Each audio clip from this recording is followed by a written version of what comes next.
How you choose to draw down your RSP is probably the single biggest factor in determining how much tax you'll pay in retirement. So what's the best way to do it? In this video, I want to walk you through the RSP withdrawal strategy we use with all of our clients. One that saves on average 6 figures in taxes while also maximizing income and creating a more efficient estate. Before we jump into the software and look through a RSP Meltdown and a few before and after scenarios that will show you how an RSP Meltdown works, there's a few key basic things I need to cover off first. RSP to RRIF, etc. So let's jump into that, and then I'll jump into the software and show you exactly how an RSP Meltdown should work within your retirement plan. When you hit retirement, your RSP for the RSP Meltdown converts to a RRIF. So a registered retirement savings plan is an RSP. When you retire and start drawing money out, you want to convert it to a RRIF, a retirement income fund. And that will allow you to start drawing money out, getting pension income tax credits, and also just create more efficiency as you draw down through retirement. You have to convert your RSP to a RRIF by the year you turn 71 and start taking money out of your RRIF in the year you turn 72. But you can do it anytime before that, and that's one of the keys to a proper RSP Meltdown. When you convert your RSP to a RRIF, there is a minimum amount you have to take out every year, and it's based on a percentage, and that percentage is based on your age times the account value at the end of the year. So at 65, you have to take out 4%. So if you had $100,000 in your RRIF, you would need to take out a minimum of $4,000 that year. For most Canadians, and many of you watching this video, this is the process you take. You take out the minimum amount every year, and for many of you, you wait till 71 to convert to a RRIF to start drawing out. And that's a huge tax and planning problem that we're really discussing today in the RSP Meltdown, and I'll break this down here in a second. But if you're someone that's waiting to 71 and planning to take the minimum out of your RRIF, you're paying CRA a lot more money in taxes than you should be. And so in this video, I want you to really take this in and learn what the process is and start implementing it within your retirement plan and cash flow planning to allow you to put more money back in your pocket and pay less tax to CRA. So let's quickly chat about what is an RSP Meltdown, a high level concept. It's really drawing down your RSPs, your RRIF, in the most tax efficient manner possible, but also as quickly as possible. Now there's moving parts. And I always say, when you hit retirement, you have a lot of income sources. For many of you, a single person, you'll have 4 to 7 income sources. Those need to funnel and work together as best as possible. For many of you, you're looking at these as individual siloed responses and not working together.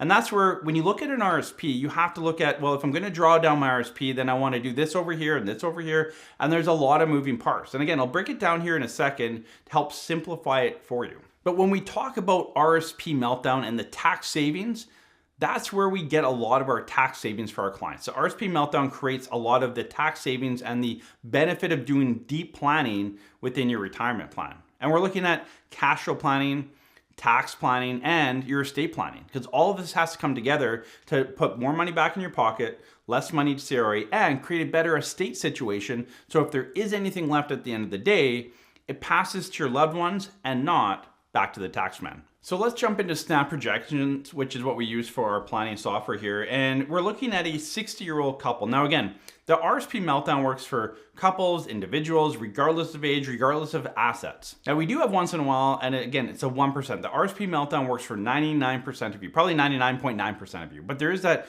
0.1% where an RSP Meltdown may not work. But again, work through it with your planner to see if you're that. But for the majority of you watching this video, the Meltdown is going to make a lot of sense within your overall cash flow and tax planning. So John and Andrea are a 60-year-old couple. John has some assets here, RSP worth $250, a TFSA worth $50. Andrea's RSP is a little more at $450 and a TFSA worth $75,000. They have government benefits, 85% of max for both of them, but they both decided to take it at 60. And this is a real life client of ours that we came into, we started working with, and just kind of built out their current plan. And then again, we'll show you here in a second what we built out for them and just a benefit of the RSP Meltdown. So based on this, if we go back to a combined view, we'll see that as they draw down their accounts, to get to 0 at the end of the day, which is age 90 for them, they're able to draw about $66,221 after tax in their pocket. Now for John, he has his CPP starting. His old age security will start at 65. He has some money coming out of his RSP, TFSA, and it's a great situation because he has zero tax for the first 3 years of retirement. And this is when John and Andrea came to us, this is the highlight that they kept pushing. Like, hey, we have a great plan. We're not paying tax for 3 years. Like, we are winning. CRA is losing. Andrea has a very similar structure in that she has her CPP, OAS at 65. And again, depleting the TFSA and then using the RSP. Because her RSP is larger, it lasts for longer. But the concept's the same here. Again, zero tax paid for the next 3 years. And as we met with John and Andrea, they were ecstatic. Again, zero tax for 3 years. They had been paying a lot of tax, making some decent income, and they were happy to finally hit retirement and get a break on taxes. But what we quickly explained to them and showed them in the software, which will pop up here in a second, in that paying zero taxes is not a good thing. Having a bit of a roller coaster on your tax bill in retirement typically will follow more taxes being paid. So if you really want to reduce the tax bill through your retirement, and this could be to age 70, 75, 80, 85, 95, pick an age, you want to level it out as fairly accurately, as fairly closely as possible.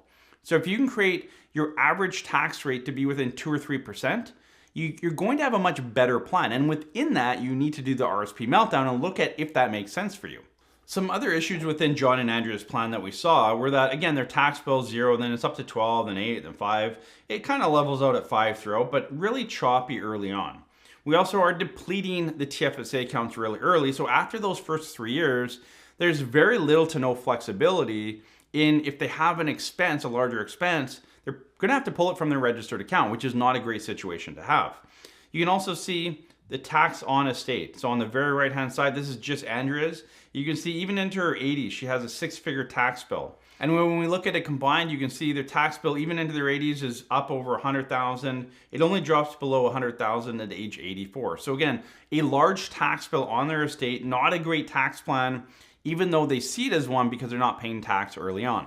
Now let's jump over to the final plan that we created for them. Again, there's a lot of steps between what we just saw and what we're seeing now, but I want to go through the concept high level just so you get your mind wrapped around how this all works. So we can see the RSP for John's the same, TFSA is the same. Andrea, again, I'm showing you this to show that nothing else has changed. I literally just copied this and built it out properly. So the one thing we've done here is CPP at 65 stays the same at 85%, but we've bumped CPP to 70. And again, the reason behind this is because the RRSP Meltdown, we need time to draw down the RRSP and not have that additional tax bill on CPP income. Plus, from delaying your CPP, there's a huge benefit. And for a lot of you in times like this, you want to be outside of the stock markets, right? Stocks scare you. Well, if we could deplete that asset a little bit quicker and actually defer CPP, which is growing at a good rate, it's guaranteed, inflation adjusted, longevity protected, that's a much better income and asset to have later on, not even that far later in retirement. So if we can draw down your RSPs earlier that have longevity risk, inflation risk, rate of return risk, all of that, if we can kind of deplete that earlier and build up something better for later, mid to later, that's a much better situation. And that's what we did for John and Andrea here. So you can see for Andrea, what we've done is we've delayed the CPP to 70, which you can see there. OAS, we left at 65 for her. And the RSP, we convert to a RRIF at 60 and start drawing it out. And you can see there's about 30,000 for the first 5 years or so. Then it ramps up to 42,000. Once she hits 65, there's more tax credits. And what we're looking at here is this effective tax rate. You can see her effective or average tax rate stays very consistently within about 2%, all the way until her RSPs melted out at age 78, 79. So again, a really good, solid, consistent average tax rate, which is what we're looking for in the plan. You can see her TFSA, while we're dipping into it the first 5 years, there's still a little bit in it. It never goes away altogether in this scenario. But again, let's look at John and what happens on his side. So on John's side, again, we've delayed CPP for him as well, and we've melted down that RSP before his CPP actually kicks in. If we look at his effective tax rate, not only is it very level, but it's within the same range, 7 to 9%, that Andrea has. So not only are they both level individually, but they're very accurate with each other as well. And again, that's sometimes harder to do before age 65 due to no pension income splitting. His TFSA is in a much better situation, just haven't pulled as much from there. And so, between the two of them, they have $20,000, $30,000, $40,000 or more sitting in the TFSA at all times, which creates that flexibility that they're looking for in retirement. And if we look at their tax on estate, you can see by the time they're age 80, there's zero tax left on their estate. So a much better tax situation. Previous situation, they had 161,000 left in taxes. This one, they have zero. And I'll cover off like net estate here in a second to show you what the net benefit is as well. Now, if you haven't noticed already, and hopefully you have, because I show snap projections quite often on this channel, but you can see their real income. So their after tax in their pocket income was just over $66,000. In this situation, we haven't added any more assets in, haven't changed the life expectancy, nothing. All we've done is RRSP Meltdown. We've grinded down that RRSP earlier, leveled out the tax bill, delayed CPP as part of that RRSP Meltdown. We've bumped their income up to $73,224. So we've increased their income by just over $7,000 a year, adjusted to inflation after tax. So over 10% bump in income. That's massive amount of money. Now, I'll do an apples to apples comparison and show you some different ages, because a lot of you are saying, yeah, but if they die at 75, 80, they would have been better off. And I'll show you that here in a second. But the reality is they have $7,000 more after tax to spend. And for John and Andrea, they were looking a bit over $70,000 to be able to retire. And again, we haven't added anything in here. We've just taken everything that's in this funnel and made it work together, made it work better.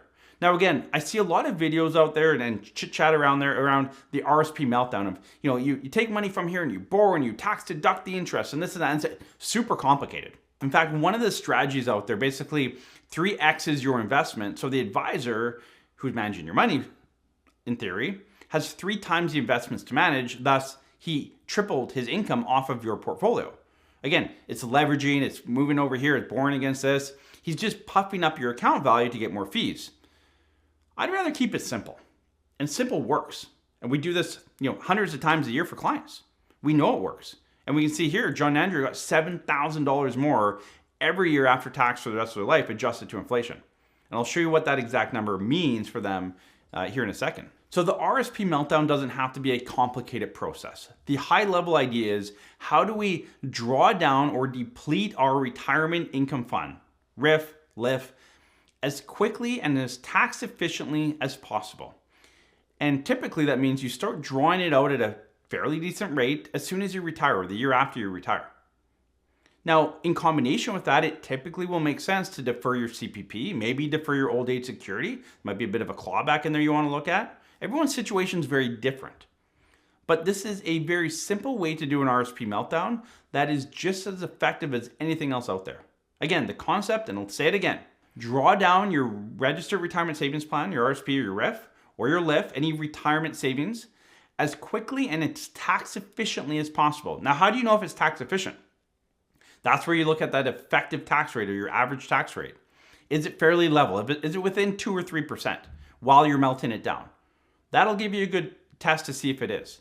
Again, there's many more moving parts. Like, this is a very simplified, you might have a rental property, non-registered investments, corporation. There's other things that can play into it. And again, the numbers will look different. How things massage will look completely different. But this is the high level concept that every single one of you watching this video should have in your retirement plan. And I'm telling you firsthand, if you don't have this in your retirement plan, you're not drawing as much income as you could. I mean, John and Andrea are a great example of that. And you're paying more taxes than you should. So if you want more income in your pocket and less going to CRA, start implementing an RRSP Meltdown in your retirement plan. If you need help with this, reach out to our office. I'll put the contact information below, parallelwealth.com/planning. You can learn all about our services. But this is how we build out retirement plans. And again, we build it out, show apples to apples. Like, hey, if we do this, here's where you're better off. And again, some people might want to help their kids or give to charity, or they want to buy a house or sell a house or downsize. There's many moving parts. So again, you need to have all those moving parts into your plan to figure out what's the best for you, right? Don't take what I'm showing you here and implement this, because this is not your plan. It might be close, but a little bit of different can make a big difference in the tax planning. So make sure you understand what's best for you. So if we look at an apples to apples comparison, so number 1 was no planning, number 2 is with planning, you can see the difference. So $322,000 more of lifetime income, and this is from 60 to age 90. So, and again, the likelihood that one of them lives into their 90s is more than 50%. I plan to 90 here. Typically, we would plan this client till 95. But even to 90, they have $322,000 more in their pocket. So nominal dollars, $322,000. In real dollars, a lot of you like to see that, $217,000 with a 2.5% inflation. You can also see here, Lifetime government benefits. They've collected $762,000 more from the government by delaying their CPP to 70 versus taking it at 60. So again, a massive difference there. And again, their estate, we wound it down to 0. So there's no difference on estate at age 90. Now, what happens if they passed away a little bit earlier? Say life expectancy, 86, 87. I'll go on the very conservative side, 86. They both passed away a little bit earlier than they should have, but that can happen. They still would have collected $265,000 more in their pocket through their retirement. Like when the years that they want to enjoy retirement, enjoy the money, travel, do whatever they want to do, they had over $250,000 more in their pocket. They collected more than $500,000 more from CRA in this case, or from the government in CPP and old age security. And the estate is worth $91,000 less. So in this case, yes, their estate would be worth $1.5 million versus $1.6 million, so about $91,000 difference. But they've collected $265,000 more while they're alive, while they're enjoying retirement. I would say that's an absolute win. If I scale it back one more time here, age 80, you can see still $190,000 more in their pocket, $234,000 more in CPP and OAS payments. Less estate, $159,000. But again, are you looking for a better estate or more cash flow while you're alive? For John and Andrea, this is what's important. And again, this is where everyone's situation is different. Maybe it's a bit of a combination between the two. And that could be your scenario where you're saying, look, Adam, I do want more money, but maybe not the full 73. I want 70. And to create a bit of a better tax situation around my estate. That's possible too. Like again, everyone's situation is going to be different here, but the RRSP Meltdown, I can guarantee you for 99.9% of you will put more money back in your pocket. It'll give you more flexibility, maybe allow you to retire a year earlier than you thought ever possible. Pay less tax, create a better estate situation typically, create more flexibility. Again, TFSA was funded for longer. There wasn't those 0 years after 3 years. Like there's so many moving parts in a retirement plan, and the RRSP Meltdown really brings everything together to create a really good plan if that RRSP Meltdown is done properly. So make sure you have an RRSP Meltdown in your plan. Again, if you need help with that, we'd love to help you out. parallelwealth.com/planning. You can learn about both our fee-for-service offering and our retirement income program. One's more of a one-time consultation, put a plan together. You then take it to your investment advisor if you're DIY. The retirement income program is more of an ongoing service. We build the plan, we partner you with an investment counsel firm, and we work with you. It's more us holding your hand and walking through retirement with you. So again, you can learn more about everything on our website, all the pricings there, sample plans, etc. Thank you for joining us in this video. We'll see you in the next one.